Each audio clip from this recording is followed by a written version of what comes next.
আসসালামু আলাইকুম আপু ভাইয়া, তোমরা কেমন আছো? আল্লাহর রহমতে অবশ্যই ভালো আছো। আর আজকে একেবারে লোভনীয় খুবই মজার একটি রেসিপি তৈরি করে দেখাবো। খুব সহজে কিভাবে কেক পুডিং বানানো যায় সেই রেসিপিটা তোমাদের সাথে শেয়ার করব। আর এই রকম রেস্টুরেন্টের মতো যদি কেক পুডিং ঘরে বানানো যায় তাহলে তো সবাই খেয়ে তোমার প্রশংসা করবে। আর ছোট বড় সবার কিন্তু খুবই পছন্দ, আর বেশিরভাগ ছোট বাচ্চাদের খুবই প্রিয়। আর এরকম মজা করে খুব সহজে যদি রেস্টুরেন্টের মতো ঘরে যদি কেক পুডিং বানিয়ে বাচ্চাদের খাওয়ানো যায় তাহলে কিন্তু বাচ্চারা খুব সহজে কথা শুনবে এবং বাইরের খাবার কম খেতে চাইবে। তাহলে চলো খুব সহজে এবং খুবই মজা করে কিভাবে রেস্টুরেন্টের মতো ঘরে কেক পুডিং বানানো যায় সেই রেসিপিটা তোমাদের সাথে শেয়ার করব। আর অবশ্যই তোমাদের ভালো লাগবে। আর এই রকম মজার কেক পুডিং বানিয়ে আমরা কিন্তু ঘরেই ছোট বড় আনন্দ উপভোগ করতে পারি। আমি প্রথমে কেক পুডিং বানানোর জন্য প্রথমে চিনির ক্যারামেল বানিয়ে নিব। আমি একটি বাটি নিয়েছি, আর এই বাটিতে আমি কেক পুডিং বানাবো। আমি এখানে হাফ কাপ চিনি দিয়েছি পরিমাণ মতো। এখানে কোনো আলাদা পানি দেওয়া লাগবে না। চুলার হিট মিডিয়ামে রাখবো। চিনিগুলো আস্তে আস্তে গলে যাবে আর এই রকম কালার চলে আসবে। চুলার হিট কিন্তু বাড়িয়ে দেওয়া যাবে না, তাহলে কিন্তু একবারে পুড়ে যাবে। আর চিনির ক্যারামেলগুলো কিন্তু তিতো লাগবে খেতে। আর এরকম মিডিয়াম হিটে দেখবে চিনির ক্যারামেলের কালারগুলো সুন্দর হয়ে আসবে। আর চিনির ক্যারামেলের কালার যখন এমন হয়ে আসবে তখনই চুলাটা অফ করে দিতে হবে। আর এভাবে ঘুরিয়ে ফিরিয়ে বাটিতে ভালো করে বসিয়ে নিতে হবে আর ঠান্ডা করে নিতে হবে। আমি প্রথমে একটি বাটি নিয়েছি, বাটিতে নরমাল 2টা ডিম নিয়েছি। আমি এখানে 1 চিমটি লবণ দিয়ে দিব।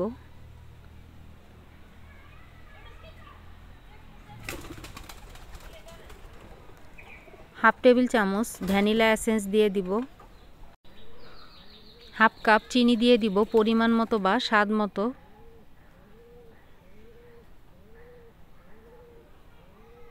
জাল দেওয়া ঠান্ডা লিকুইড দুধ 1 কাপ দিয়ে দিব পরিমাণ মতো।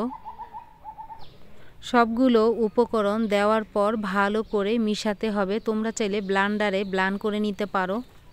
পুডিংয়ের মিশ্রণগুলি আমার ভালো করে মেশানো হয়ে গেছে। কেক বানানোর মিশ্রণগুলো ভালো করে বানিয়ে নিতে হবে।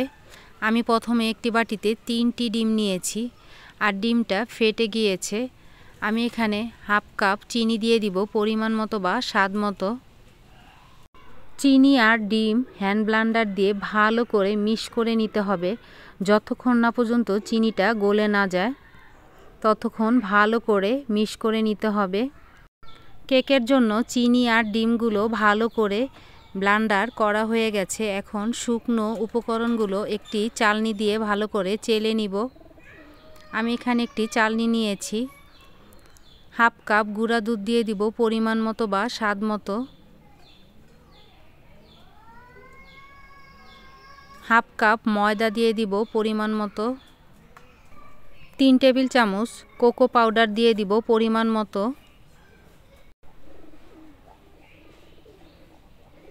হাফ টেবিল চামচ বেকিং পাউডার, হাফ টেবিল চামচ কর্নফ্লাওয়ার একসাথে নিয়ে 1 চামচ দিয়ে দিব। এগুলো এখন চালনি দিয়ে ভালো করে চেলে নিব। সবগুলো শুকনো উপকরণ ভালো করে চেলে নেওয়া হয়েছে। আমি এখানে 1 চিমটি লবণ দিয়ে দিব পরিমাণ মতো। এখন চামচ দিয়ে এগুলো ভালো করে মিশাতে হবে। 3 টেবিল চামচ খাবার রেগুলার সয়াবিন তেল দিয়ে দিব আর এগুলো ভালো করে মিশাবো। কেকের ডোটা আমার ভালো করে মিশানো হয়ে গেছে। একেবারে পাতলাও না একেবারে ঘনও না। যদি তোমাদের মনে হয় যে ডোটা একেবারে ঘন হয়ে গেছে তাহলে তোমরা জাল দেওয়া ঠান্ডা লিকুইড দুধ 2-3 টেবিল চামচ দিয়ে দিতে পারো। প্রথমেই ঠান্ডা করা ক্যারামেল বাটিতে একটি ছাঁকনি দিয়ে পুডিংয়ের মিশ্রণটি এভাবে ছেঁকে দিব।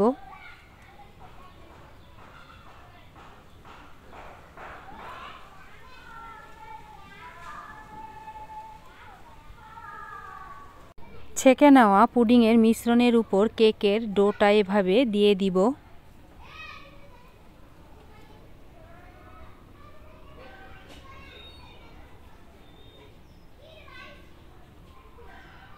পুডিংয়ের মিশ্রণের উপর কেকের ডোটা দেওয়া হয়েছে। দেখো ভালোভাবে একেবারে সমানভাবে বসেছে। আমি প্রথমে চুলায় একটি পাতিলে পানি গরম করে নিয়েছি। গরম পানির উপর একটি ছাঁকনি বসিয়ে দিব। আর এই ছাঁকনির উপর কেক পুডিংয়ের বাটিটা বসিয়ে ঢাকনা দিয়ে ঢেকে দিব।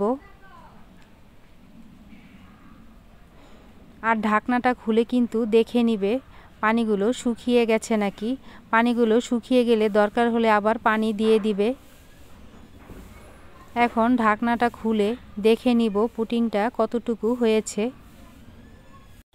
পুডিংটা চেক করার জন্য আমি এখানে একটি পরিষ্কার টুথপিক নিয়েছি। দেখো টুথপিকের গায়ে লেগে আছে, তার মানে পুডিংটা আমার এখনও ভালো করে হয়নি। আরও কিছুক্ষণের জন্য ঢেকে দিতে হবে। আমি আবার 20 মিনিট পর ঢাকনাটা খুলে দেখে নিব। আবার একটি টুথপিক দিয়ে দেখে নিব। দেখো টুথপিকের গায়ে আর লাগেনি। আমার কেক পুডিংটা হয়ে গেছে। এখন চুলার থেকে নামিয়ে ঠান্ডা করে নিতে হবে। ঠান্ডা করা পুডিংটা প্লেটে ঢালার আগেই একটু ছুরি দিয়ে গোল সাইড পর্যন্ত একটু ভালো করে কেটে নিবে, তাহলে কিন্তু পুডিংটা একেবারে প্লেটে খুব সুন্দরভাবে বসে যাবে। আর এইরকম মজার কেক পুডিং কার কার পছন্দ অবশ্যই কিন্তু কমেন্ট করে বলবা। আর যারা এখনও বাসায় তৈরি করনি অবশ্যই কিন্তু বাসায় তৈরি করে খেয়ে দেখো। আসলে কিন্তু একেবারে রেস্টুরেন্টের মতো স্বাদ। একবার বানালে বারবার বানিয়ে খেতে মন চাইবে। আর কারো জিভে জল আসলে কিন্তু আমি দেই না। আর পুডিংটা দেখতে কিন্তু মাশাআল্লাহ কত সুন্দর হয়েছে, আর খেতে কিন্তু সেই স্বাদ।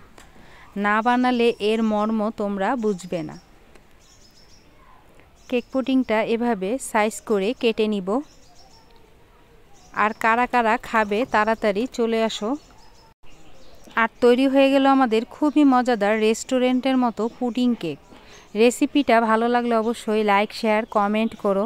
চ্যানেলটি প্লিজ সাবস্ক্রাইব করো। সবসময় ভালো থেকো, সুস্থ থেকো, এই বোনটির পাশে থেকো। আল্লাহ হাফেজ।